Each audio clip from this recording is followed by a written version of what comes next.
இயேசு கிறிஸ்துவின் பரிசுத்த நாமத்திற்கு ஸ்தோத்திரம். ஆமென். இதனால கப்பல் என்ற தலைப்பிலே நாம் 20வது பாகத்துக்குள்ளாக வந்திருக்கிறோம். 20வது 20 ஆமென். அநேகமாக மோஸ்ட் ப்ராபப்ளி அநேகமாக இதுதான் ஷிப் என்ற தலைப்பிலே கடைசி பாகமாக இருக்கும்.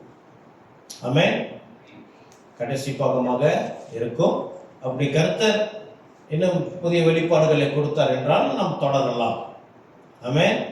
ஒருவேளை இந்த நாளில் இது ஒரு 20 என்பது ஒரு கம்ப்ளீட் வந்திருக்கிறோம் இல்லையா? அதுவும் இல்லாமல் ஜனவரி ஆரம்பித்தோம், ஜூன் கடைசி வாரத்தில் 6 மாதம் கர்த்தருக்கு ஜனவரி ஃபர்ஸ்ட் வீக்லேருந்து ஜூன் கடைசி வாரம் வரைக்கும் நாம் 20 பாகங்களை தியானித்திருக்கிறோம். ஆமென். கர்த்தர் நல்லவர்.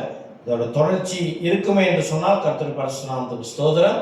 அப்படி இல்லை அப்படின்னா நம்ம கர்த்தருக்கு ஸ்தோத்திரம். ஆமென். சரி, இப்போ நான் என்ன செய்ய போகிறேன், இதுவரை முதல் பகுதியிலிருந்து 20வது பகுதி வரைக்கும் தியானித்த காரியங்களுடைய தலைப்பு மற்றும் சுருக்கத்தை நாம் லேசாக தொட்டு பார்ப்போமா? ஆமென். என்ன கூட திருப்புங்க 1 தீமோத்தி 1வது அதிகாரம் 19வது வசனம்.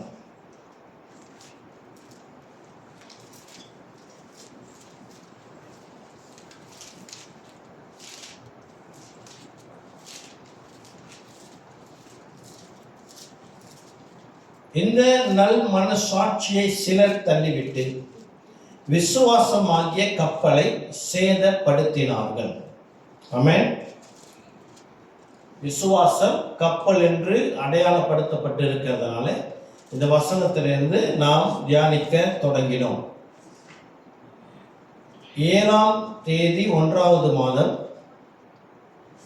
2024 இந்த செய்தியை நாம் தியானித்தோம். இதில் நாம் என்னத்தை பார்த்தோம் என்றால் ஷிப், கப்பல் என்ற தலைப்பில் ஆரம்பித்தோம். இதில் கப்பலுடைய அமைப்பு, அதோடைய சயின்ஸ், அதோடைய அறிவியல் எப்படி வேலை செய்கிறது, பயான்சி ஃபாஸ் என்று கீழிலிருந்து தண்ணியிலிருந்து மேலே ஒரு ஒரு ஒரு ஃபாஸ் மேல் நோக்கி அதோடைய அழுத்தம் இருக்கும். மேல்புறத்திலிருந்து கிராவிட்டி ஃபாஸ் என்று கீழே இழுக்கப்படும். இது நடுவில் இருக்கிறது கப்பல் விசுவாசத்திற்கு அடையாளமாகவும், கப்பலுடைய டென்சிட்டி, அது அடர்த்தி, கப்பல் எப்படி மிதக்கிறது தண்ணீர் என்றால் அது ஒரு அடர்த்தி, கப்பலுடைய அடர்த்தியை காட்டிலும் குறைவாக இருக்கிறதுனாலே அதை மிதக்கிறது என்று அந்த அறிவியல் கோணமாக அதை பார்த்தோம். மலாயிலே அதுக்கான வார்த்தை பார்த்தாங்க. சரியா? அப்போ ஒருவேளை அந்த ஒரு கப்பலுடைய அந்த அடர்த்தி, டென்சிட்டி அதிகரித்தால், தண்ணீரை காட்டிலும் அதிகரித்தால் அது முழுகிவிடும் என்று பார்த்தோம். அப்போ தண்ணீர் என்பது வார்த்தை என்று பார்த்தோம். யோவான் 3:3 மறுபடியும் பிறக்க வேண்டும் என்று அந்த ஒரு சொல் இருக்கிற அந்த வார்த்தை 3:5 நீ ஜலத்தினாலும் ஆவினாலே பிறக்க வேண்டும் என்று ஆண்டவர் சொன்ன வார்த்தை, அந்த ஜலம் என்பது வார்த்தையை குறிக்கிறது என்று சொல்லி நாம் தியானித்தோம் முதல் நாளிலே. அதுக்கு பிறகு 2வது பாகமாக தண்ணீரிலே மிதந்து பயணிப்பது அப்படி என்றால் என்ன என்று நாம் தியானிக்க கர்த்தர் அநேக கிருபை கொடுத்தார்.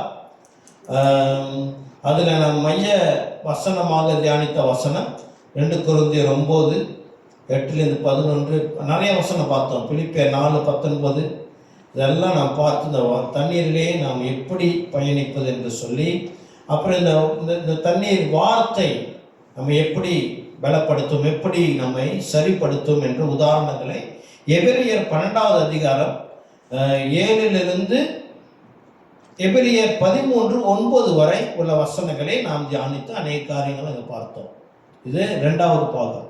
3வது பாகமாக விசுவாசத்தை பாதுகாத்துக் கொள்வதும் சரியான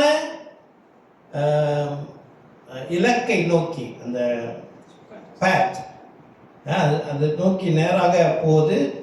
அது குறித்து நாம் தியானித்தோம். யூதா 1வது அதிகாரம் 3வது வசனம், லூக்கா 18:8 நம்ம தியானித்தோம். 16-17, 2 தெசலோனிக்கர் 3:6 அப்படி இந்த வசனங்களை நாம் தியானித்து இதில் அநேக காரியங்களை கருத்து நமக்கு வெளிப்படுத்தினார். ஆமென். அதுவும் இல்லாமல் விசேஷமாக இதுக்கான மைய வசனம் வந்து யாக்கோபு 3:4-10 என்னது? நாவை வந்து சுக்கான் என்ற அடையாளப்படுத்தி பேசப்பட்டிருக்கிற இந்த அதிகாரத்தையும் நாம் தியானித்தோம். ஆமென். 4வது பாகமாக நங்கூரம், நங்கூரம், அதோடைய நங்கூரத்துடைய தீமையை குறித்து நாம் பார்த்தோம். நங்கூரம் என்றால் நன்மைதான், ஆனால் அதில் இருக்கிற தீமை என்ன என்று நாம் அந்த நாளில் அநேக காரியங்களை, அதாவது கப்பலுடைய தண்ணீருடைய ஆழம் இருக்கிறது இல்லையா, அந்த ஆழத்தில் நங்கூரம் போடப்பட்டு விட்டால் அந்த கப்பல் மேற்கொண்டு போகாது. அப்படி போக வேண்டாது, அந்த பயணத்தை தடை பண்ணும். நம்முடைய நங்கூரம் அநேக நேரத்தில் எங்கெங்க இடத்துல இருக்கிறது? நண்பர்கள் மத்தியிலே நங்கூரம் இருக்கும், குடும்பத்தின் மத்தியில், வேலை மத்தியிலே நங்கூரத்தை போட்டு விட்டு அங்கிருந்து நவர முடியாத அளவுக்கு நாம் மாட்டிக்கொண்டு இருக்கிற ஒரு சூழ்நிலை குறித்து நாம் தியானித்தோம். ஆமென். ஞாபகம் வருதா? சில பேர் எழுதி வச்சிருக்கிறீங்க. கர்த்தர் ஸ்தோத்திரம். ஆமென். 5வது பாகம் நோவாவின் பேழை குறித்து பார்த்தோம். இதில் அநேக வெளிப்பாடுகளை கொடுத்தார். இது எப்படி என்று சொன்னால், விசேஷமாக ஒரு வசனத்தை நாம் தியானித்தோம்.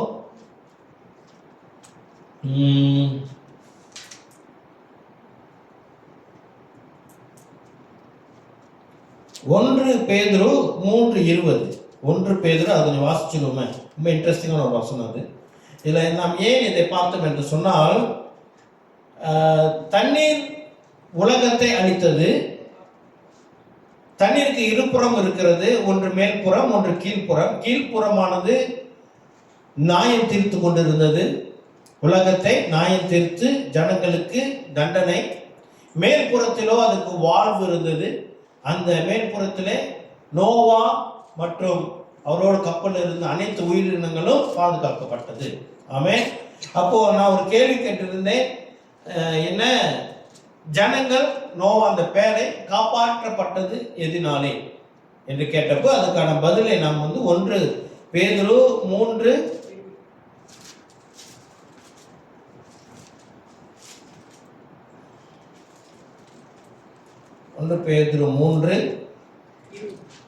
20. அந்த ஆவிகள் பூர்வத்திலே நோவா பேழையை ஆயத்தம் பண்ணும் நாட்களிலே தேவன் நீடிய பொறுமையோடு காத்திருந்த போது கீழ்ப்படியாமல் போனவைகள் அந்த பேழையிலே சிலராகி 8 பேர் மாத்திரம் பிரவேசித்து ஜலத்தினாலே காக்கப்பட்டார்கள். ஆமென். தண்ணீர் தான் அவங்களை பாதுகாத்தது. ஒரு புறம் தண்ணீர் நியாயத்தீர்ப்பை அடையாளமாகவும், மறுபுறம் உள்ள தண்ணீரில் இருக்கிற இருபுறம் கூர்மையான பட்டயமாகிய வார்த்தை அது நமக்கு ஜீவனாக இருக்கிறது என்று நாம் தியானித்தோம். ஹல்லேலூயா. மிகவும் ஆசீர்வாதமாக இருந்தது. ஆமென். அதுக்கு பிறகு 6வது பாகமாக தர்சிஸ்லிருந்து வந்த கப்பல், ஷிப் ஆஃப் தர்சிஸ். இதில் வந்து ஜோஷபாத் அந்த ராஜாவுடைய இல்லை இது வந்து சாலமோன் ராஜா தர்சீஸ் கப்பலில் கொண்டு வந்த சில காரியங்களை குறித்து நாம் பார்த்தோம். மயில், குரங்கு, தங்கம், வெள்ளி, தந்தம், யானை தந்தம், இதெல்லாம் நாம் தியானித்தோம். அல்லேலூயா. ஞாபகம் வருதா? சொல்ல ஆமென். அதுக்கு பிறகு 7வது பாகமாக யோசேபாத் ராஜாவுடைய கப்பல் அது பயணிக்கவில்லையா, அது என்ன ஆயிடுச்சா, அது உடைந்து போனதாம். அதுக்கான காரணம் என்ன, அவருடைய தோல்வி என்ன, அவர் செஞ்ச மிஸ்டேக்ஸ் என்ன, அதெல்லாம் நாம் தியானித்தோம். அதில் அநேக காரியங்களை நாம் கற்றுக்கொண்டோம். அல்லேலூயா. அடுத்து 8வது பாகமாக யோனா கப்பலில் போய் ஒளிந்து கொண்டார் இல்லையா, அந்த காரியத்தை குறித்து நாம் பார்த்த பொழுது ஷிப் இப்போ உள்ள நவீன நாட்களில் கிறிஸ்தவர்களாக இருக்க நாமும் அநேக ஷிப்பில் போய் ஒளிஞ்சு கொள்கிறோம். அதில் வந்து அநேக ஷிப்பை குறித்து பார்த்தோம். ஃப்ரெண்ட்ஷிப், ஃபெலோஷிப், கிங்ஷிப், எம்பசடர்ஷிப், என்னென்னமோ இருந்துச்சு. அதில் பார்ட்னர்ஷிப், ரிலேஷன்ஷிப், ஸ்காலர்ஷிப், இதெல்லாம் நம்ம பார்த்தோம். வர்ஷிப் ஒரு புறம் வர்ஷிப் அதில் இருக்குது. வர்ஷிப்பில் இருக்கிற அது தவறான வர்ஷிப்பில் இருக்கிற தவறான புரிந்து கொண்டு இருக்கிற நம்முடைய எண்ணம், அதையும் நாம் தியானித்தோம். அல்லேலூயா. அதற்கு பிறகு 9வது பாகமாக power and goodness of visible faith, அதாவது காணக்கூடிய விசுவாசம். அதுக்கு மைய வசனமாக மார்க் 2:1-12 வரைக்கும் தியானித்தோம். இது எந்த வசனம் என்றால், அந்த 4 பேர் அந்த முடக்குவாதக்காரனை தூக்கிட்டு வராங்க, கூரையை பிரித்து உள்ளே இறக்கும் பொழுது அவர் விசுவாசத்தை கர்த்தர் கண்டு என்று வருகிறது இல்லையா, அதை குறித்து நாம் தியானித்தோம். இது மிகவும் ஆசீர்வாதமான ஒரு தலைப்பாகவும் இருந்தது. ஆமென். அதுக்கு பிறகு 10வது பாகமாக ரட்சரை குறித்து பார்த்தோம். ஃபைனல் டெஸ்டினேஷன், நம்முடைய விசுவாசம் எதை நோக்கி பயணிக்கிறது. ஆமென். கர்த்தருடைய வருகை, சபை எடுத்துக்கொள்ளப்படுகிறது. 1 தெசலோனிக்கர் 4:16-17 வசனங்களை நாம் தியானித்து ஃபைனல் டெஸ்டினேஷனை குறித்து, கடைசி காலத்தை குறித்தும் நாம் என்ன செய்தோம், சற்று தியானித்தோம். உலகில் எங்கும் இருக்கிற இப்ப நடந்து கொண்டிருக்கிற யுத்தம் ஒரு புறம், நில நடுக்கம் ஒரு புறம், அநேக அடையாளங்களை குறித்து நாம் பார்த்தோம். ஆமென். உலகத்தில் அநேக இடங்கள்ல அடையாளங்கள் தினந்தோறும் நடந்து கொண்டுதான் இருக்கிறது. ஆமென். 11வது அதிகார பாகமாக ஷிப் 11 தான் கோத்திரத்தின் கப்பல். தான் கோத்திரம்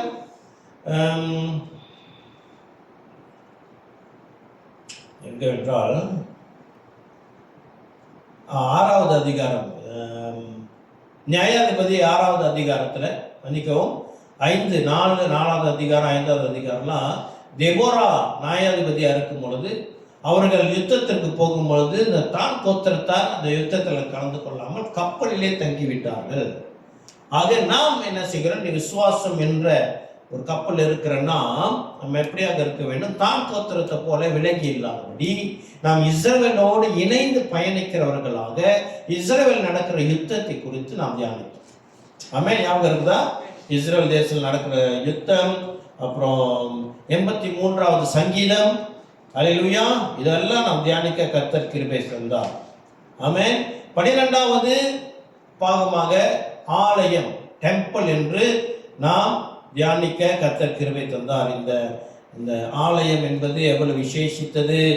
இந்த ஒரு முக்கியமான ஒரு காரியத்தை தியானித்தோம். என்னவென்றால், கேதுரு மரம் ஞாபகம் இருக்குங்களா? கேதுரு மரம் சாலமன் ராஜா எங்கேருந்து கொண்டு வந்தாரு?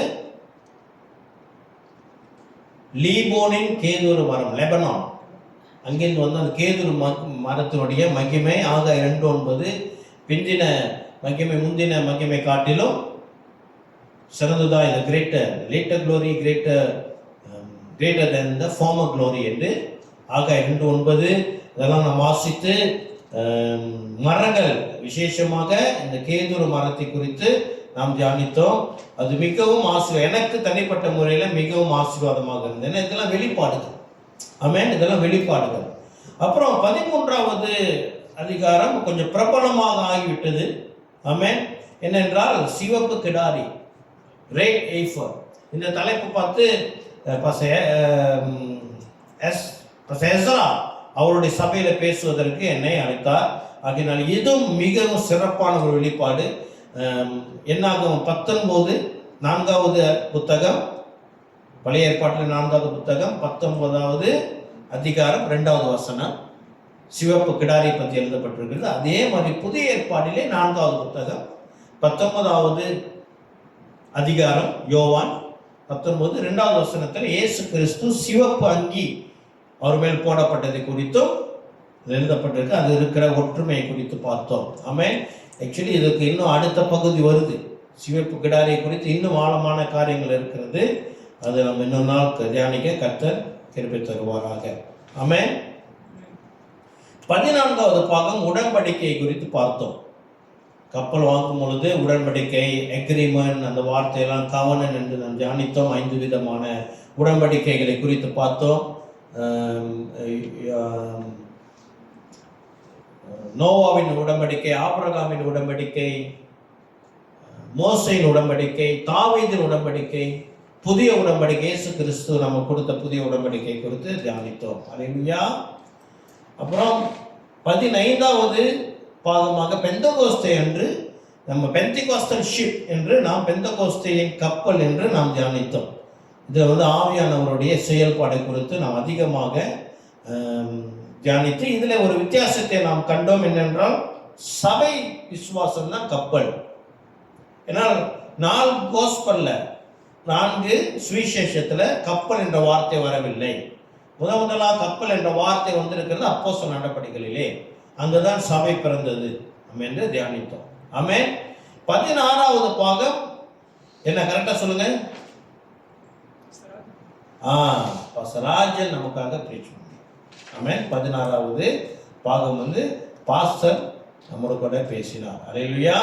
17வது பாகம் பயணத்தின் தாக்கம், இம்பேக்ட் ஆஃப் ஜேர்னி என்று அது இந்த மாதம் நாம் அதை தியானித்தோம். அதில் மைய வசனமாக அப்போஸ்தலர் நடபடிகள் 20 17 38 வரை பவுல் எருசலேமுக்கு 3ஆம் மிஷனரி பயணத்தை முடித்து வந்த அந்த சூழ்நிலை குறித்து நாம் தியானித்தோம். ஆமென். 18வது பாகமாக உலக ஆலோசனையும் வேதத்தின் எச்சரிப்பும், worldly advice and God's warning என்று இது 18வது பாகமாகவும் 19வது பாகமும் தியானித்தோம். இது அப்போஸ்தலர் நடபடிகளில் ஒரு முழு அதிகாரமும் கப்பல் பயணத்தை குறித்து எழுதப்பட்டிருக்கிற 27வது அதிகாரத்தின் அடிப்படையிலே நாம் அநேக காரியங்களை இதை பார்த்தோம்.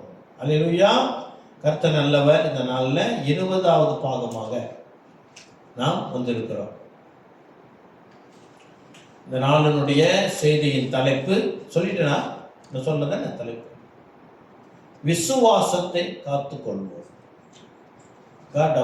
God keep and guard our faith. ஆமென். ஒரு நாள் இந்த கப்பலை குறித்து, விசுவாசத்தை குறித்து நாம் தியானித்தோம். இந்த நாளில் கர்த்தர் நம்மோடு கூட பேசுவாராக. இந்த விசுவாசத்தை இவ்வளவு ஆழமாக கர்த்தர் நாம் வெளிப்படுத்தின விசுவாசத்தை நாம் காத்து கொள்வது எப்படி? அதை நாம் காத்துக்கொள்ளதான் வேண்டும். இல்லை என்றால் அது நிலை என்னவாக இருக்கும்? ஆமென். அல்லேலூயா. சரி, மறுபடியும் எதில் ஆரம்பித்தோமோ அதிலேயே மறுபடியும் இந்த நாளில் ஒரு முடிவுக்கு கொண்டு வருவோம். 1 தீமோத்தேயு 1:19. 1 தீமோத்தேயு 1:19.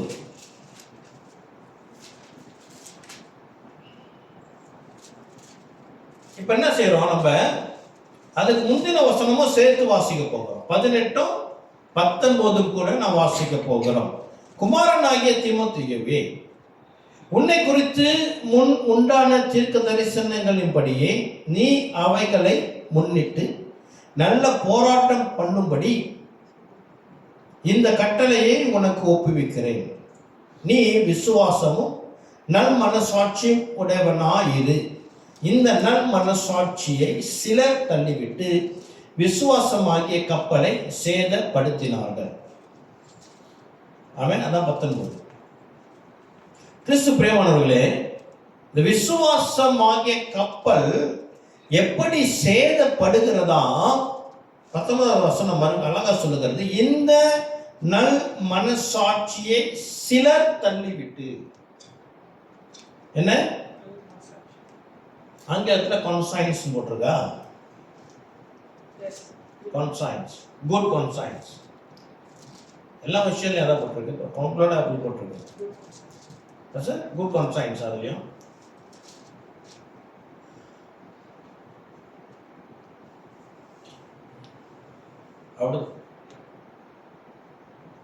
அப்படிதான் வரணும். ஏன்னா அதோடைய கிரேக்க வார்த்தை சைனேடெசின் என்ற கிரேக்க சொல் பயன்படுத்தப்பட்டிருக்கிறது.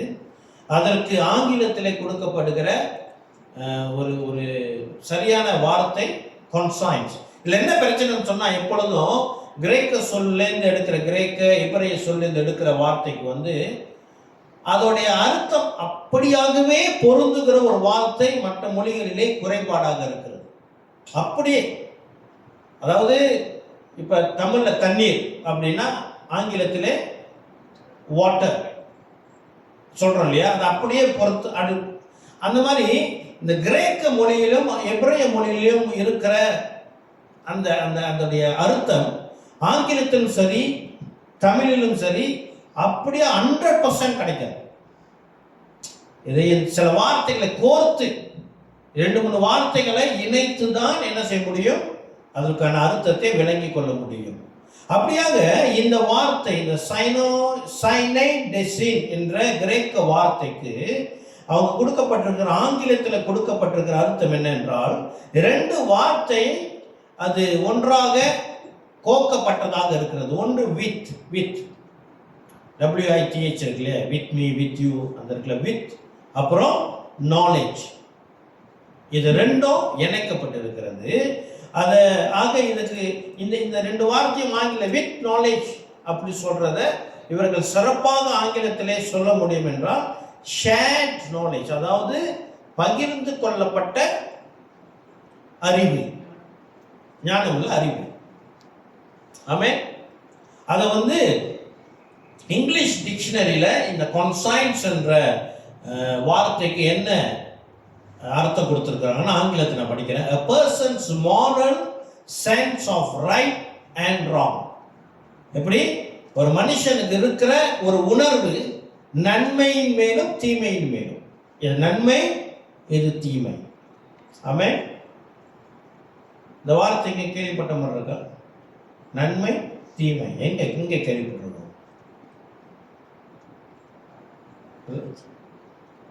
மனிதனுடைய வீழ்ச்சி ஆரம்பித்த இடம், நன்மை தீமை அறிகிற வெளிச்சம், அங்க ஆரம்பிச்சிச்சு மனிதனுடைய வீழ்ச்சி.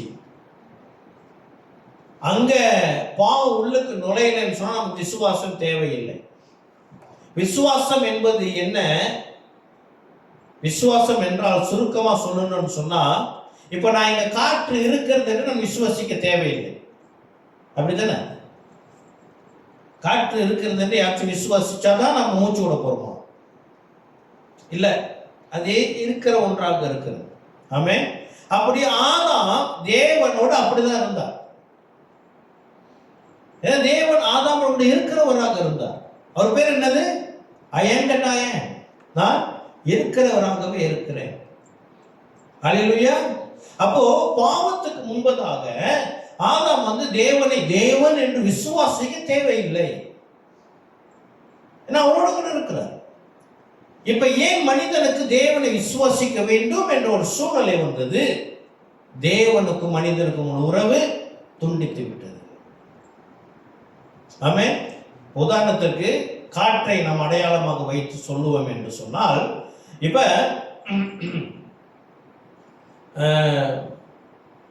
திடீர்னு வேற பிளானெட்டுக்கு போயிட்டோன்னு வச்சுக்கோ, ஒரு கற்பனை, ஓகேயா? மற்ற வேற பிளானட், நிலாவுக்கு போறோம், சரி, யார் வரீங்க? சில பேர் வரீங்க, ஓகே குட். உங்களோட ஐசி எல்லாம் ஃபோட்டோஸ்டாட் பண்ணி கொடுங்க. விசா, பாஸ்போர்ட் தேவையில்ல, சரியா? சரி. அப்போ அங்க போகும்பொழுது நமக்கு என்ன வேணும்? அதுக்கான உடைகள் வேணும் இல்லையா? அதுக்குள்ள உடைகள் வேணும், ஆக்சிஜன் உள்ள உடை வேணும், ஆக்சிஜன் டேங்க் வேணும், அதெல்லாம் போட்டு தான் போகணும். சரி, போயிட்டு இறங்கின கையோட அங்கே வரையப்பெல்லாம் ஆள் இருக்காது, நம்மளாம் இறங்கி போயிட்டு கூச்சி போய் அங்கே பார்த்தீங்கன்னா அழகான ஒரு சர்ச் இருக்குது, சர்ச் ஆஃப் ஷெக்கினா பள்ளி, அங்கே கட்டப்பட்டு இருக்கிறது தான். கற்பனை தானே, எப்படி வேணும் பேசலாம், இது அதுக்கு கேள்வி கேட்காதீங்க. ஏன் புதுசாக ஒரு சர்ச் பிளான் பண்ணியிருக்குதா, நீலாம் அந்த சர்ச்லாம் கட்டுறீங்களா அப்படின்னு சொல்லி தேரை இழுத்து தெருவில் விட்டாருங்க. ஆமென். அந்த சர்ச்சில் விட நான் என்னன்னு சொன்னால், அது ரொம்ப அட்வான்ஸ். அங்கே போனால் நம்ம அந்த சூட்லாம் போட தேவையில்லை, அங்கே உள்ளுக்கு எல்லாமே இருக்குது. ஐயா நம்ம சொல்றாரு, வரப்போறீங்களா ஐயா நீலாக்கு? அப்ப அங்க போயிட்டு உள்ளுக்கு போயிட்டோம். உள்ளே போயிட்டு நம்ம கதவுலாம் மூடப்பட்டுருச்சு. நம்ம மாஸ்க்கு அந்த அந்த உடையை கழட்டணும்னா நமக்கு ஒரு உறுதி வேணும். அங்கே காற்று இருக்கா இல்லையா? கழட்டின உடனே ஒருவேளை இந்த ஷெக்கினா குளோரி நேராக பரலோகத்துக்கான டிக்கெட் இதுதானோ, கழட்டின கையோட நேரம் பரலோகம். இந்த சேச்சு உள்ளே நீங்கள் போகிறீங்களா பரலோகத்துக்கு கன்ஃபார்ம். அப்படி காற்று இருக்குதா இல்லையான்னு நம்ம என்ன செய்யணும்? உறுதிப்படுத்தி நாம் அதை நம்பினாதான் அதை கழட்டுவோம். ஏன்னா காற்று இல்லாத ஒரு இடம். அல்லேலூயா. ஒரு உதாரணம். அதே போல இன்னைக்கு ஏன் நமக்கு விசுவாசம் வேண்டும் என்றால், கிறிஸ்து பிரியமானவர்களே, கர்த்தர் ஒரு ராஜ்யம், தேவன் இந்த உலகத்துல ஆதாமை படைக்கும் போது இருந்தது போல இப்ப இருக்க முடியாத ஒரு சூழ்நிலை. ஏனென்றால் உலகத்திலே பாவம் இருக்கிறது. ஆமென். கர்த்தர் பரிசுத்தர். அவர் பரிசுத்தத்திலே வாசம் செய்கிறவர். ஆமென். பரிசுத்த குலைச்சல் இருக்கிற இடத்துல தேவனாலே இருக்க முடியாது. ஆமென். இவர் சாது சுந்தர் சிங் ஐயா இருக்கார் இல்லையா, கேள்விப்பட்டிருக்கீங்க தானே? அவர் இந்தியாவில் பெரிய அளவு ஊழியர் செய்த ஒரு மனுஷன். அவர் என்ன செய்தாராம், அவர் திபெத் போகிற வழியில் இமயமலை வழியாக தான் திபெத்துக்கு போனோம். போகும் பொழுது அவர் என்ன செய்தாராம், அவர் மலை அங்கே நிறைய காரியங்கள் நடந்திருக்கிறது. அதை ஒன்று நான் சொல்லுகிறேன். அவர் என்ன செய்கிறாரா, அந்த ஒரு மலைப்பகுதியில் போய் ஜெபம் பண்ணிக்க இருக்கும் பொழுது, அப்போ இவர் ஆண்டவர்கிட்ட கேட்குறாராம், ஆண்டவரே இவ்வளவு ஜனங்கள் அழிஞ்சு கொண்டு இருக்கிறாங்க, இவ்வளோ பேர் அழிஞ்சு கொண்டு இருக்கிறாங்க, நீங்கள் கொஞ்சம் இறக்கம் பாராட்டி அவங்க மறித்த உடனே அவங்க பாவத்தை நீங்கள் மன்னிச்சு, ஆண்டவர் அறியாத ஜனங்களும் கூட மன்னிச்சு நீங்கள் பரலோகத்தில் ஏற்றுக்கொள்ளுங்களேன். அவங்க இடத்த பிறகு பரலோகத்தில் அவங்களுக்கு ஒரு இடத்த கொடுங்களேன், உங்களால் முடியும் அப்படின்னு சொல்லி சொன்னார். ஆண்டவர் சொன்னாரா, நானா முடியாத சொல்கிறேன், நீ பாரு அப்படின்னா. அப்போ இவர் ஒரு மாதிரி ஆவிக்குள் ஆகி இவர் பார்க்குறாராம், உலகத்தில் அநேக ஜனங்கள் மறிச்சுன்னா ஒரு நிமிஷம் வினாடிக்கு வினாடி ஜனங்கள் மறித்து கொண்டு இருக்கிறாங்க இல்லையா உலகத்தில். இவர் பார்க்குறாங்களாம், மனித ஆத்மா இந்த பூமியிலேருந்து வெளியாகி என்ன செய்கிறதா, நேராக பரலோகத்தை நோக்கி தான் போதான், வெளிச்சத்தை நோக்கி தான் இது போகிறதா. போக போக போக இதோட பயணத்தை தொடர முடியவில்லை. இந்த ஆத்மா, ரட்சிக்கப்படாத ஆத்மா அந்த ஒளியினத்தில் சேர முடியாத அளவு, யோ என்னால் முடியல அப்படின்னு சொல்லி அது பின்வாங்கி விடுகிறதா. ஆமென். பாவத்தோடு தேவனை ஒருவனும் தரிசிக்க முடியாது. ஆகவே அந்த கர்த்தர் நம் பாவத்தை மன்னித்து அவர் சமூகத்தில் கர்த்தரை ஆராதிக்கிற இந்த விசேஷமான இடத்துல கர்த்தர் நம்மை வர வச்சிருக்கிறார். அம்மே பாஸ்டர் பேசிட்டு இருந்தேன், காலை ஆராதனையில் நான் பாஸ்டர் பேசினேன், ஷேர் பண்ணதை சொன்னார். அமேன். சபை கூடுதல் விசேஷமாக. அப்புறம் அங்கே அவர் ஷேர் பண்ணுவார்னு இருந்தாலும் நான் ஒரு இன்ட் கொடுத்துட்றேன். என்னன்னா, இங்கே நீ வராட்டி அங்கே போகிறதுக்கு சான்ஸும் கிடைக்காது. இங்கே ஆராதிக்காட்டி அங்கே போய் எப்படி ஆராதிக்க போகிற? ஆமென். அல்லேலூயா. சரி, அப்படியாப்பட்ட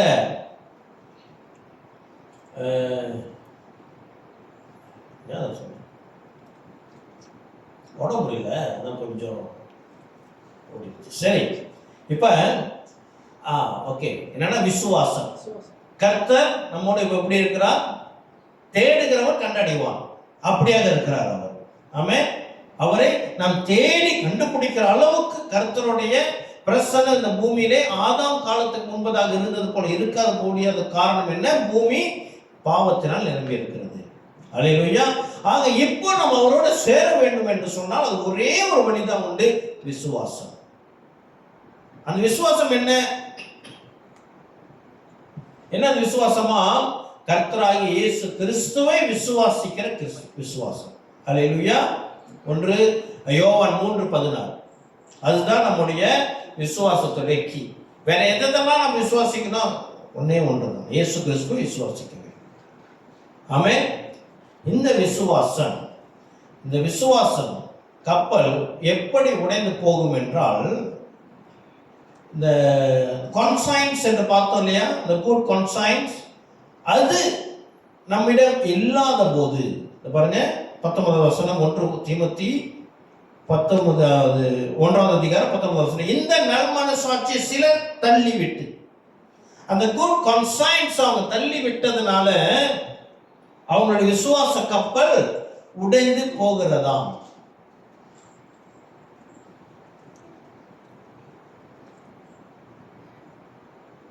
நல் மனசாட்சி என்னது? இந்த நல் மனசாட்சியை சிலர் தள்ளிவிட்டு. நல் மனசாட்சி என்றால் என்ன? ஆங்கிலத்திலே அதனுடைய வார்த்தை கிரேக்கத்தில் பார்த்தோம். அதோட டெஃபினேஷன் என்னன்னு சொன்னா, நன்மை தீமை என்னது, அது மேல இருக்கிற ஒரு சென்ஸ், ஒரு உணர்வு. நன்மை தீமை என்ற உணர்வு உடையவர்களாக நாம் இருக்க வேண்டும். அந்த உணர்வு குட் கான்சைன்ஸ் நல் மனசாட்சி இல்லைன்னா இந்த விசுவாசம் உடைந்து விடுமா? ஓகேங்களா? ஃபாலோ பண்ண முடியுதா? ஆமென். ஏன் அப்ப அங்க போனோம்னா நன்மை தீமை அப்படின்னு சொல்லி நம்ம அங்க ஆதாம் காரியத்தை தியானித்தோம். சரி, இப்ப கிறிஸ்து பிரியமானவர்களே, இப்ப இந்த நல் மனசாட்சியை ஒலிவியா கவனங்க. பர்வத்துக்கு போயிட்டு வந்துட்டீங்க கொஞ்ச நேரத்துல. நல் மனசாட்சியை இங்க போட்டு என்ன வசனம் சொல்லுது? இந்த நல் மனசாட்சி சிலர் தள்ளிவிட்டு, இந்த குட் கான்சைன்ஸ் சிலர் என்ன செஞ்சிட்டாங்களாம்? தள்ளிவிட்ட, வேணாம், உணர்வு இல்லாம போயிட்டாங்களாம். அப்படி போக கூடாது என்றால் இந்த நல் மனசாட்சியை நாம் உடையவர்களாக, அது எப்பொழுதும் தக்க வைத்துக் கொள்ளுகிறவர்களாக இருக்க வேண்டும் என்றால் என்ன?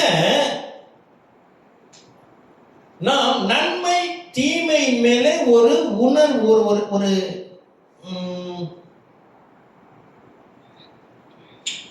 ஒரு எச்சரிப்பு உள்ளவர்களாக, ஒரு விழிப்பு உள்ளவர்களாக, விழிப்பா கேர்ஃபுல்லா இருக்கும். நன்மை தீமை என்றால் எது செஞ்சாலும் நம்ம என்ன செய்யணும்? இது நன்மையா தீமையா, இது நன்மையா இது தீமையா என்று ஒரு உணர்வு உள்ளவர்களா ஜாக்கிரதையா இருக்கணும். நம்ம பேதுரு 3வது அதிகாரம் 1 பேதுரு 1வது அதிகாரத்தில் ஜாக்கிரதை குறித்து ஒரு லிஸ்ட் போடப்பட்டிருக்காங்க. ஆமென். அப்ப அது நம்ம என்ன செய்ய வேண்டும்? நன்மை சரி தப்பு, சரியானது எது, தப்பானது எது, நன்மையானது எது, தீமையானது எது, செய்யக்கூடியது எது, செய்யக்கூடாதது எது.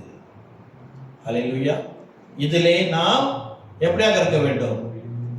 விழிப்பாக, ஜாக்கிரதையாக, உணர்வுள்ளவர்களாக இருக்க வேண்டும். ஆமென். எப்படி, எதை பேஸ் பண்ணி நம்ம இப்படி இதுக்கு ஒரு நல்ல ஒரு சென்ஸ்குள்ளாக வருது இல்ல? இப்ப ஒரு புக்கு படிக்கிறோம், டெக்ஸ்ட் புக் படிக்கிறோம். நீங்க பரீட்சையில பார்த்தீங்கன்னு சொன்னா, செகண்டரி ஸ்கூல்ல நம்ம பரீட்சை வருதான்னு தெரியல, பிரைமரி ஸ்கூல்ல வரோம், ஒரு கட்டுரை இருக்கும், ஒரு ஸ்டோரி எழுதப்பட்டிருக்கும்.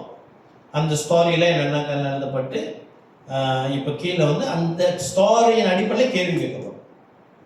ஓகே, இதில் இந்த நபர் ஏன் இதை செய்தார் அப்படின்னு கேள்வி வரும். இப்போ நம்ம என்ன செய்யணும்? நம்ம எங்கெங்கேயோ இருக்கிற நம்ம கதையெல்லாம் எழுத முடியாது.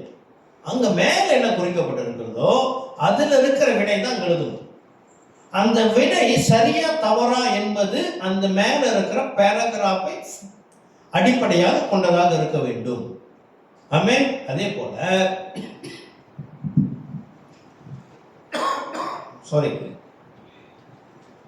போல இந்த மனசாட்சி, அதாவது நன்மை தீமை, செய்யக்கூடியது செய்யக்கூடாதது, சரியானது தவறானது என்ற இந்த உணர்வு நமக்கு வேத வசனத்தின் அடிப்படையில் இருக்க வேண்டும். அதுதான் நமக்கு கைட்லைன். ஆமென். வசனத்தின் அடிப்படையில் இது சரியா தவறா. ஆமென். வேதத்தின் அடிப்படையில் சரியா தவறா. இப்ப கிறிஸ்தவர்கள் நமக்கு ஓரளவுக்கு தெரியும், நம்ம மதுபானம் குடிக்கக்கூடாது. சரி, விஸ்கி, பிராண்டி வேணாம் இருக்குது, பூனை, நாய் எல்லாம் இருக்கு, என்னமோ இருக்கு இல்லையா? அந்த பிராண்ட் சொன்னேன். அது பேரை சொன்னால் ஒரு உற்சாகம் வந்துடுதான் எல்லாருக்கும். அந்த தமிழ் ரத்தம் போடுறது என்னன்னு தெரியல. இவ்வளோ நேரம் அமைதியான்னு தெரியும் அவரு.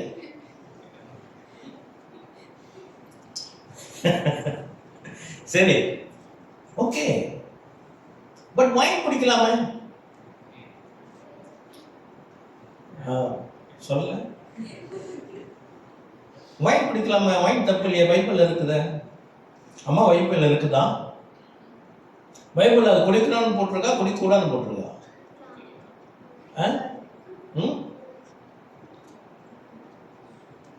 என்னது வாசிக்காட்ட சமுதாயம் தான் நமக்கு சப்ஜெக்ட். அதான் எழுதவே இல்லை, அதான் ப்ரிப்பேர் பண்ணல.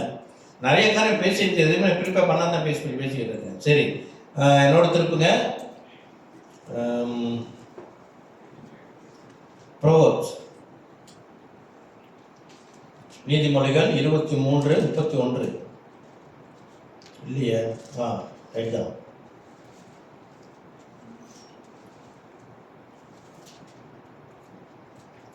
Proverbs 23:30 நான் படிக்கிறேன்.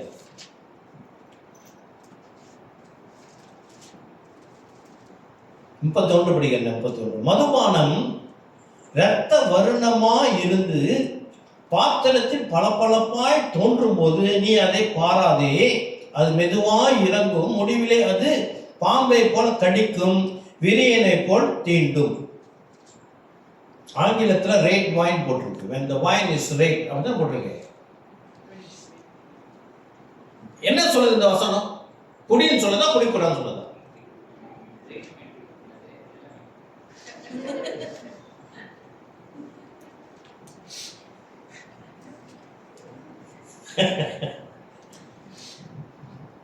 இந்த நாட்களில் ரேட் பாயிண்ட் மட்டும்தான் இருந்துச்சு போல, அதனால எழுதி வச்சிருக்காங்க.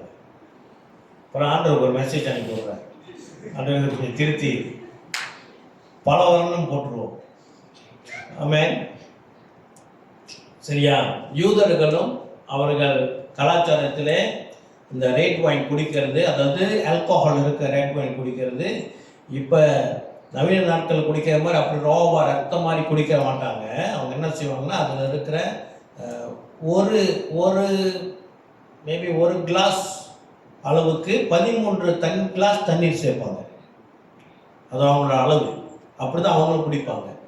அது அவங்களுடைய கலாச்சாரத்தின் அடிப்படையில். நம்ம கலாச்சாரம் அது அல்ல. ஆமென். ஆக உதாரணத்துக்கு நான் சொல்கிறேன். இப்போ நம்ம எப்படி நியாயத்தை இருக்கணும்னா, வேதத்தில் வாசித்து தெளிவாய் இது செய்யறது சரியா இல்லையா, உலகத்தில் இருக்க நடைமுறையை பார்த்து நாம் தீர்மானிக்க கூடாது. ஆமென். அதுக்காக நான் உதாரணத்தை சொல்லிக் கொண்டு இருக்கிறேன்.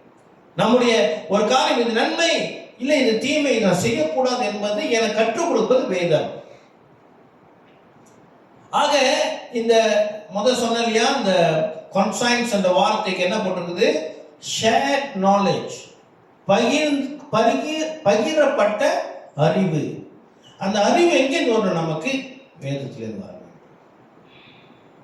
ஹல்லேலூயா. சரி, கிறிஸ்து பிரியமானவர்களே, இப்ப அடுத்த பகுதி நாம் பார்க்க போகிறோம். இந்த இந்த நல் மனசாட்சியை நாம் எப்படி தக்க வைத்துக் கொள்வது அப்படின்னா, என்னது? நன்மை தீமை, நல்லது கெட்டது, செய்யக்கூடியது செய்யக்கூடாது. சரி, இதை நாம் வேதத்தின் அடிப்படையிலே நாம் விழிப்பாய் இருந்து அதை நாம் என்ன செய்யணும்? உணர்வுள்ளவர்களாக இருக்க வேண்டும். உண்மையை சொல்லுங்க, நான் சொல்றது புரியுதா? ஏன்னா எனக்கு கொஞ்சம் கஷ்டமா இருக்கு. ஓகே, சரி. இதுக்கான ஷார்ட்கட், முழு தீர்வு. நீ என்ன சொல்ல வரீங்க? எப்படி முழு பைபிளையும் படிச்சு எல்லாம் போயிட்டு இதை பார்த்து எப்படி செய்யறது? எப்படி செய்யறது? இது நான் போறேன், ஒரு கடைக்கு போறேன், ஒருத்தவங்க உட்காந்துருக்கும் போது காசு கேட்குறாங்க. காசு கொடுக்கலாமா கொடுக்கக்கூடாதா? பைபிள் என்ன சொல்லியிருக்கு? கொடுக்கலாமா கொடுக்கக்கூடாதா? நான் காசு கொடுத்தா இவன் என்ன செய்வான்? இவன் போய் நேராக தண்ணி தான் அடிப்பான். இவன் பாவம் செய்யறதுக்கு நான் எதுக்கு உதவியாக இருக்கணும்? அப்படிலாம் எப்படி நான் போய் ரெஃபரன்ஸ் எடுக்கிறது? ஆமென். ஆமென். கிறிஸ்து பிரியமானவர்களே, பைபிளில் விசுவாசத்தில் நமக்கு ஒரு ஷார்ட்கட் இருக்குது. ரொம்ப சிம்பிள்.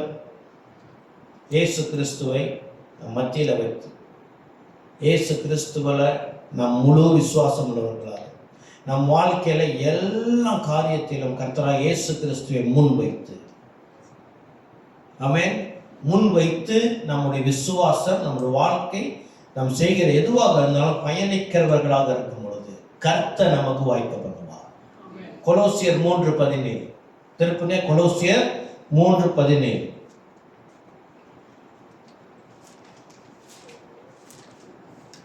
நம்முடைய மையம் யாரு? இயேசு கிறிஸ்து. கொலோசியர் எழுதுகிற நிருபம் 3:17, வார்த்தையினாலாவது கிரியையினாலாவது நீங்கள் எதை செய்தாலும் அதையெல்லாம் கர்த்தராகிய இயேசு கிறிஸ்துவின் நாமத்தினாலே செய்து அவர் முன்னிலையாக பிதாவாகிய தேவனை ஸ்தோத்திரியுங்கள். ஆமென். எதை செய்தாலும் இயேசு கிறிஸ்துவின் நாமத்தினாலே செய்யும். ஆமென். சரி, இந்த வைன் எக்ஸாம்பிளுக்கு வரேன்.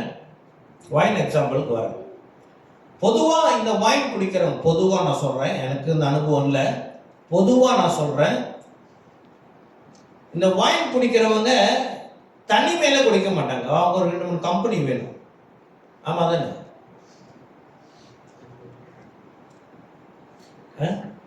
ஐயா மறுபடியும் ஒன்றும் சொல்கிறாரு. வைன் சொல்கிறோம், ஐயா கொஞ்சம் மகிழ்ச்சி ஆயிடுறாரு, என்னன்னு தெரியல.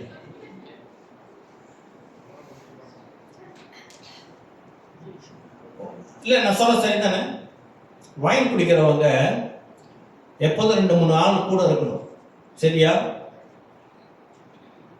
சபை விசுவாசிகள் 2-3 பேர் ஒன்றா சேர்ந்து வைன் குடிப்பாங்களா? கண்டிப்பாக குடிக்க மாட்டாங்க. இவனுக்கு இவன் மேலே பயம். 3 பேர் குடிக்கிறவங்க தான். நான் இவன் முன்னு குடித்தா இவனுக்கு போட்டு கொடுத்துருவான், அவன் முன்னுக்கு இவன் குடித்தா என்னை பற்றி நினைப்பான். ஆமென். ஆக இவங்க எங்க குடிப்பாங்க? மற்ற நண்பர்கள் கூட குடிப்பாங்க. மற்ற நண்பர்கள் கூட உட்கார்ந்து குடிக்கும் பொழுது, ஆண்டவரே இந்த வைனை இயேசு கிறிஸ்துவின் ஆசீர்வதிங்க என்று சொல்லி ஜெபிச்சா குடிப்பாங்க? முடியாது தானே? ஆக அது தவறு. ஏன்னா வசனம் சொல்லி எதை செய்தாலும் இயேசு கிறிஸ்து நாமத்தில் அவருடைய நாமத்தை மகிமைக்காக செய்யுங்கள். அல்லேலூயா.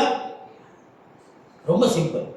எங்கெல்லாம் ஆண்டவர் நாம மகிமைப்படுதோ அதிலே நாம் குட் கான்சைன்ஸா இருக்கிறோம் என்று அர்த்தம். நாம் செய்கிற நம் வாழ்க்கையில் இருக்கிற சில ஆக்டிவிட்டிஸ் ஆண்டவருக்கு நமக்கே தெரியும். மனசாட்சி, நல் மனசாட்சி தெரியும், நன்மை தீமை இருக்கு, அந்த அறிவு நமக்குள்ள கர்த்தர் வைத்திருக்கிறார். என்ன இது தவறு, இதை நான் செய்யக்கூடாது. ஆமென். இன்னொரு வசனம் படிப்போம். 1 கொரிந்தியர் 2:16. 1 கொரிந்தியர் 2:16.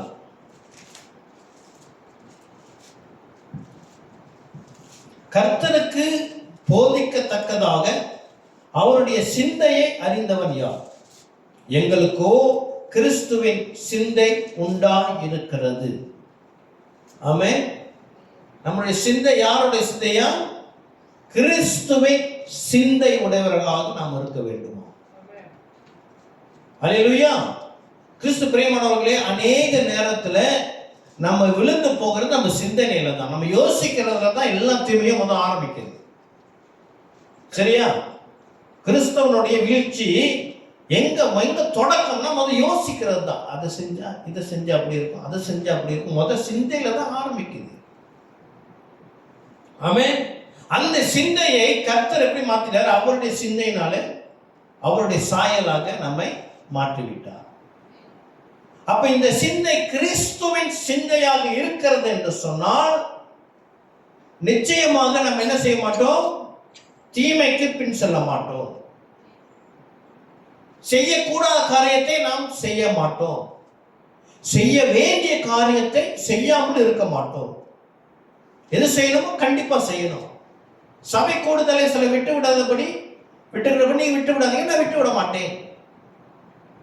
அல்லேலூயா. இதெல்லாம் உள்ளுக்கு ப்ரோக்ராம். கிறிஸ்துவின் சிந்தை உடையவர்கள். அப்ப இயேசு கிறிஸ்துவை நாம் மையமாக வைத்து நம்முடைய விசுவாசம் உடைத்து விடாதபடி நாம் பாதுகாத்துக் கொள்ள வேண்டும் என்றால் அது முழுக்க கர்த்தராகிய இயேசு கிறிஸ்துவின் நாமத்தினுடைய வல்லமை மாத்திரமே. ஆமென். ஆகையினாலதான் அந்த கப்பல் எதிலே பயணிக்கிறதாம்? தண்ணீரிலே பயணிக்கிறதாம். தண்ணீர் என்பது வார்த்தை, வார்த்தை என்பது இயேசு. அல்லேலூயா. அந்த கப்பல் தண்ணீரிலே பிரயாணிக்கிற வரைக்கும் அந்த கப்பலுக்கு சேதம் இருக்காது. ஆமென். கிறிஸ்து பிரியமானவர்களே, சரி, எல்லாரும் குரூப்ல இருக்கிறீங்க. நான் குரூப்ல ஒரு படத்தை அனுப்புறேன். அது இல்லாதவங்க, குரூப்ல இல்லாதவங்க கொஞ்சம் ஷேர் பண்ணிக்கோங்க, மற்றவங்கள்ட்ட காட்டுங்க.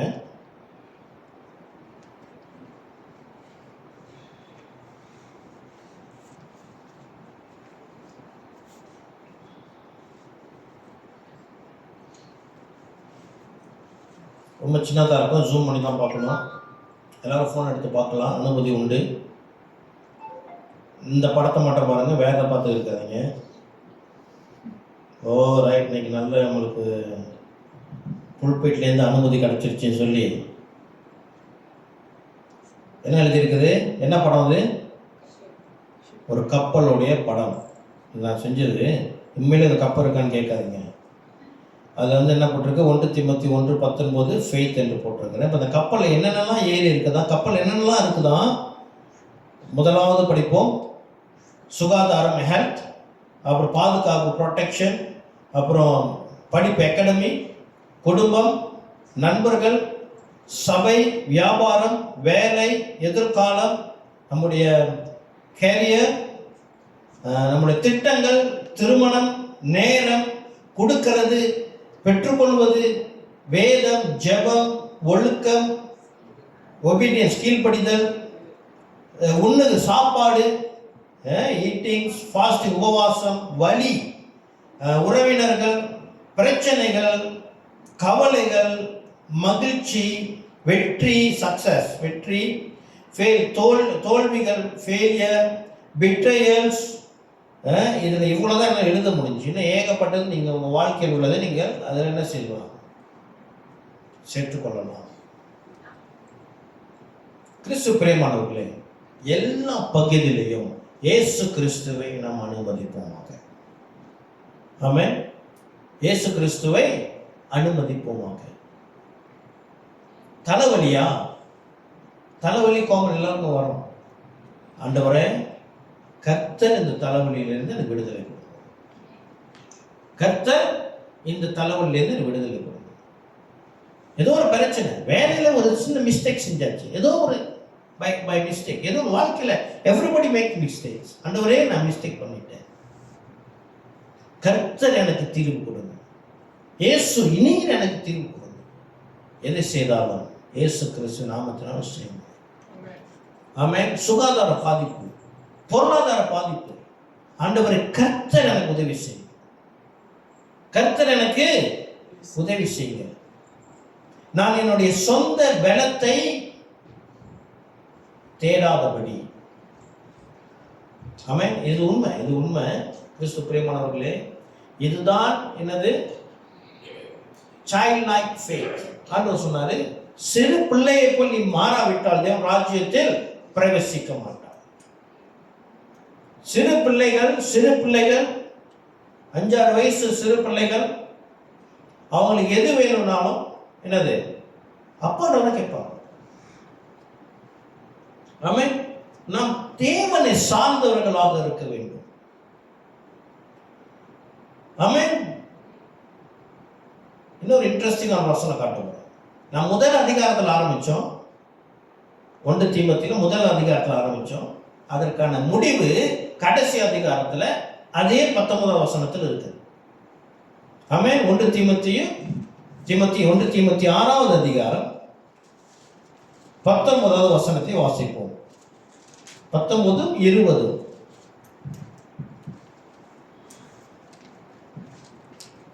நித்திய ஜீவனை பற்றி கொள்ளும்படி வரும் காலத்திற்காக தங்களுக்கு நல்ல ஆதாரத்தை பொக்கிஷமாக வைக்கும் அவருக்கு கட்டளையிடு. இல்லையா? நான் படிக்கிறேன்.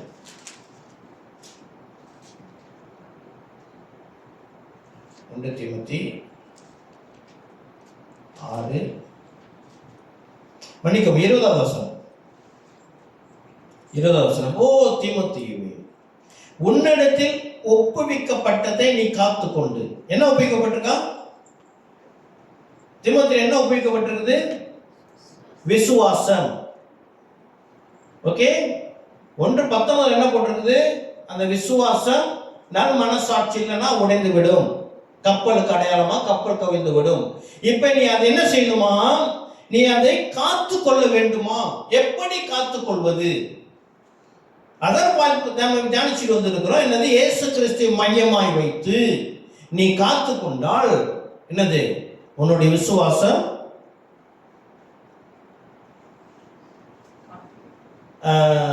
விசுவாசம் உடைந்து போகாது. ஆமே. இப்ப அது தீர்வு. அதாவது இயேசு கிறிஸ்து தான் உடைந்து போகாது. அப்ப அது உடைந்து போகிறதுக்கான காரணம் என்ன? அடுத்த காரணம் படிக்கப்படுது. சீர்கேடான வீண் பேச்சுகளுக்கும், ஒன்று சீர்கேடான வீண் பேச்சுகளுக்கும், ஞானம் என்று பொய்யாய் பேர் பெற்றிருக்கிற கொள்கையின் விபதிகளுக்கும் விலகு. என்னது? வீண் பேச்சு உங்ககிட்ட இருக்கக்கூடாது. ஞானம், உன்னுடைய சொந்த ஞானத்தை நீ நம்பக்கூடாது. ஞானம் என்று பொய்யாய் பேர் பெற்றிருக்கிற கொள்கை. சாரி.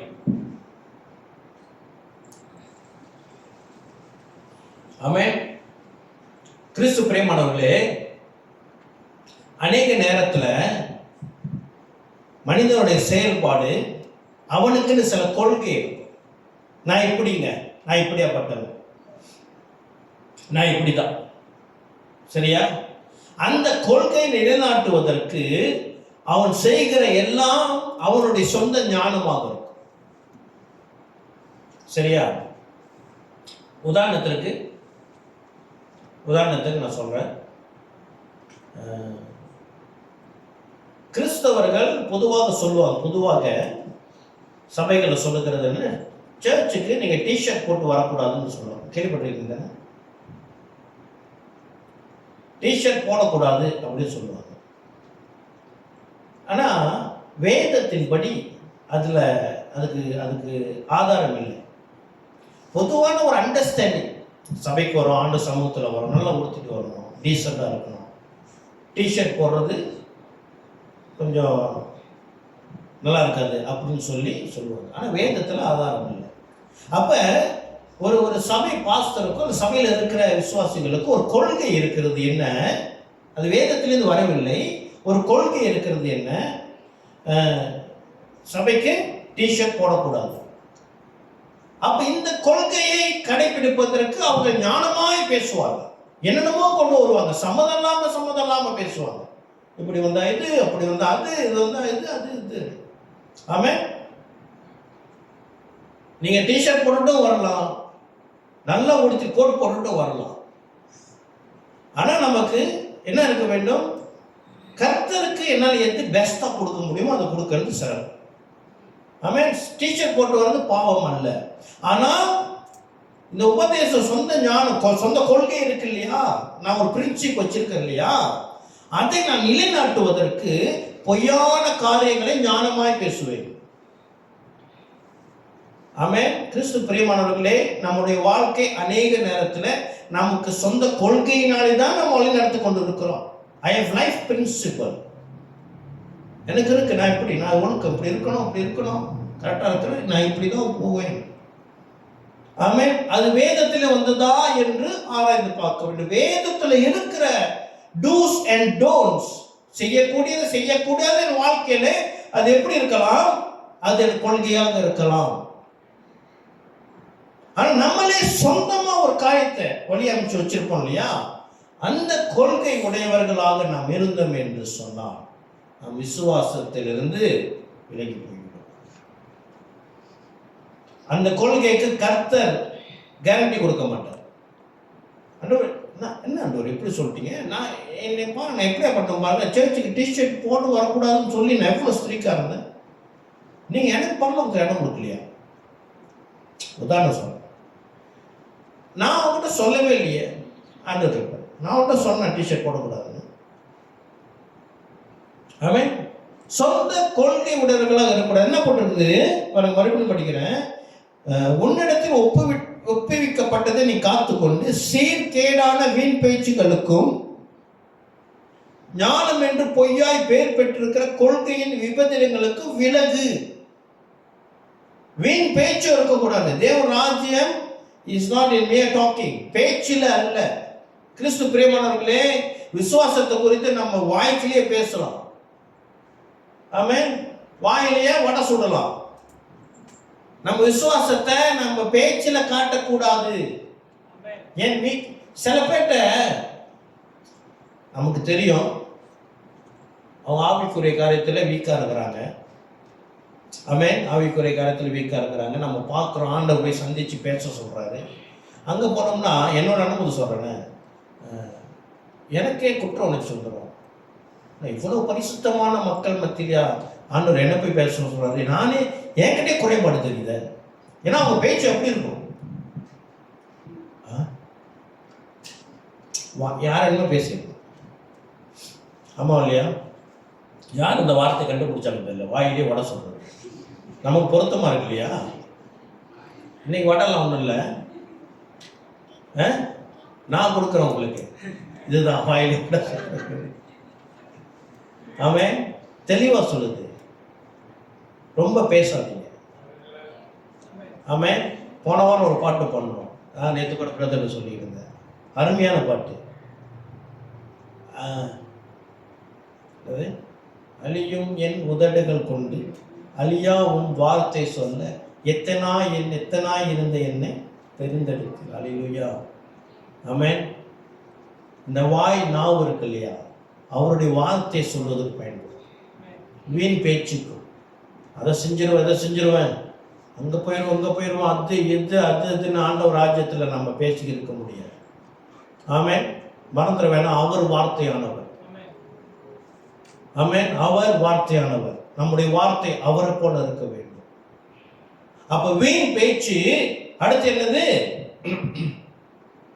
சொந்த அனுபவம், சொந்த அறிவு, சொந்த என்ன வார்த்தை போட்டிருக்குது? கொள்கை. சொந்த கொள்கை உடையவர்களாக இருந்தோம் என்று சொன்னால் விசுவாசத்தில் நீ தள்ளப்பட்டு விடுவாய். ஏன்னா அடுத்த வசனம் சொல்லுது, சிலர் அதை பாராட்டி அப்படி செய்து விசுவாசத்தை விட்டு விலகி போனார்கள், கிருபையானது உன்னோட கூட இருப்பதாக.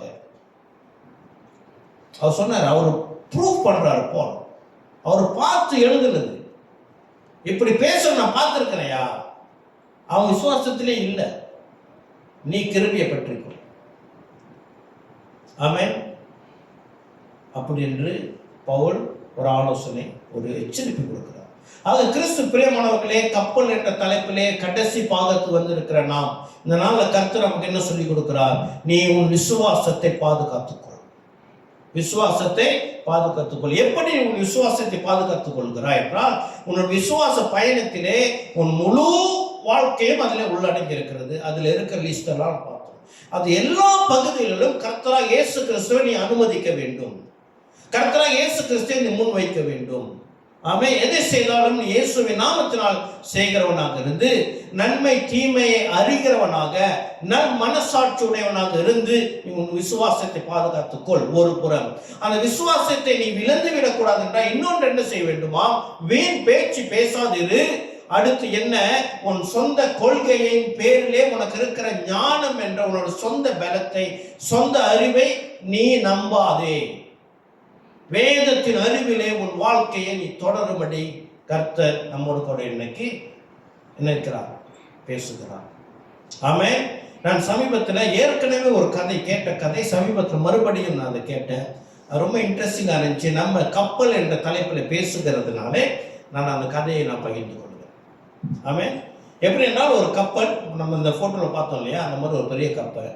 அது ஒரு சின்ன பழுது. அது ஒரு பாட்டில் போயிட்டு அது பர்த் பண்ணியிருக்கா சொல்லுவாங்க, பர்த் பண்ணியிருக்குது. பழுதாயிருச்சு. அதன் கப்பலால் நவர முடியல. 3 மாதம் அங்கேயே அது பழுது பார்க்க முடியாத சூழ்நிலையில் இருந்துதான்.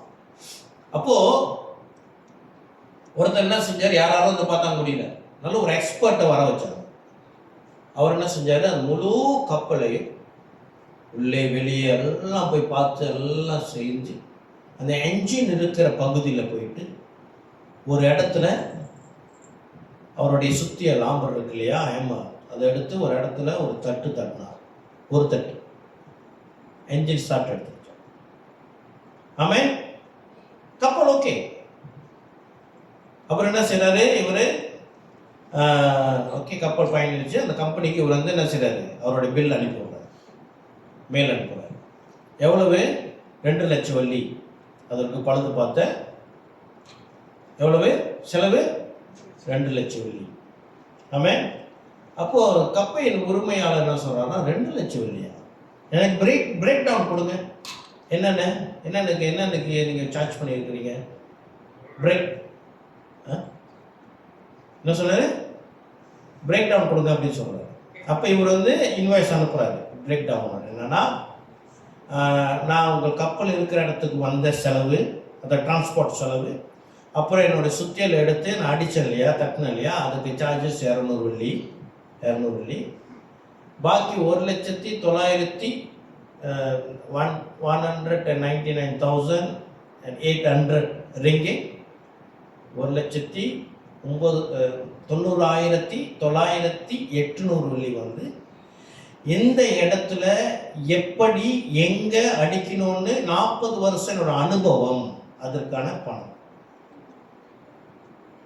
ஆமென்.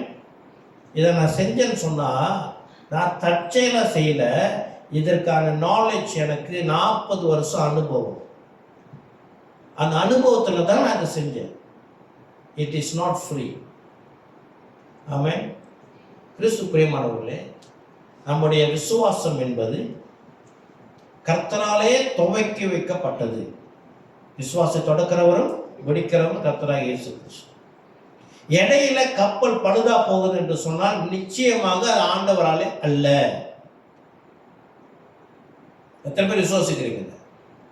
திடீர்னு நம்ம விசுவாசத்துல நாம் குறைப்பட்டவர்களாக பின்வாங்கிட்டோம் என்று சொன்னால் for 100% sure it is not by Jesus Christ. இயேசு கிறிஸ்துவினால் நம்முடைய விசுவாசம் பழுதாகிறது அல்ல. நம்முடைய சொந்த கசை சூனி வச்சுக்கணும்ல, சொந்த கொழுப்பு தான் விசுவாசத்திலேருந்து நம்ம பின்வாங்கி போகிறது. இப்போ இந்த விசுவாசம் பழுதாயிடுச்சு. இந்த பழுதை நம்ம சரிப்படுத்தணும்னா only salvation is free. ரட்சிப்பு தான் ஃப்ரீ. நாம் பணத்தை பற்றி மட்டும் பேசல, பணம் மட்டுமல்ல, விசுவாசத்திலேருந்து நான் விலைக்கு போனதுக்கு நம்ம சொந்த ஞானம், சொந்த அறிவு, சொந்த கொழுப்பு, இதனால விசுவாசத்துக்கு போயிட்டோம்னா மறுபடியும் அந்த விசுவாசத்தில் நம்ம தேறி வரணும்னா ஆண்டவரே நம்மை மறுபடியும் என்ன செய்வார், நம்மை கட்டுவார். ஆனால் அதுக்கு விலைக்கரியத்தை நம்ம கட்டிதான். வசனம் சொல்லுகிறது, நீ எதை விதைக்கிறாயோ அதை அறுப்பார். ஆமென். ஆண்டவர் மன்னிச்சிருவாரு. ஆண்டவர் மன்னிக்கிறவர், ஆனால் விதத்தை என்ன மாறித்தாக வேண்டும். விசுவாசத்தை விட்டு விலகி போகிறது எனி டைம். விசுவாசத்தை கட்டுறது கஷ்டம், விசுவாசத்துக்கு விளைக்கிறோம்னா எனி டைம் போகலாம். ஆமென். சபைக்கு வர்றது கஷ்டமா, சபைக்கு வராமல் இருக்கிறது கஷ்டமா? சொல்லுங்க, எது கஷ்டம்? சபைக்கு வர்றது கஷ்டமா, வராமல் இருக்கிறது கஷ்டமா? வர்றதுதான் கஷ்டம். நேரத்தை ஒதுக்கணும். என்ன சொல்றீங்க? இதை நான் குளிக்க வைக்கணும், அடே அப்பா, ஏமா நீ சத்தமே போட மாட்டாங்கல்ல. சேச்ச எங்க வீட்டு பொண்ணுக்கெல்லாம் 4 மணி 3:30 மணிக்கெல்லாம் வீட்டுக்கு வந்துடாதீங்க. ஐயோ இந்த குடும்பமாட்டு ஓடிடுவீங்க. சேச்ச சத்தமே இருக்காது, வீடு அமைதியா, பரலோகத்தை போகணும். ஆமே. இல்ல சில பேர் சிரிக்கிறத பார்த்தா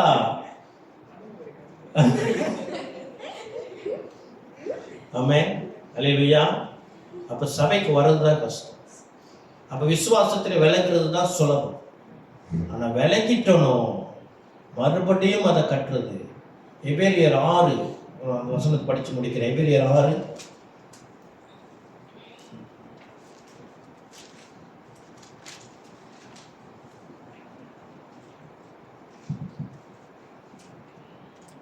4வது வசனத்திலிருந்து நான் வாசிக்கிறேன்.